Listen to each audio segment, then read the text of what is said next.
In this video, we are going to learn formula to find a point which divides a line joining two points. First is division formula.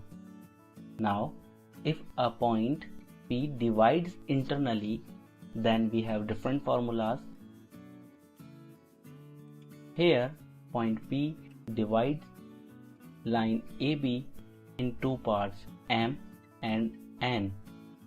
So, the formula of Pxy is equal to mx2 plus nx1 divided by m plus n, comma my2 plus ny1 divided by m plus n.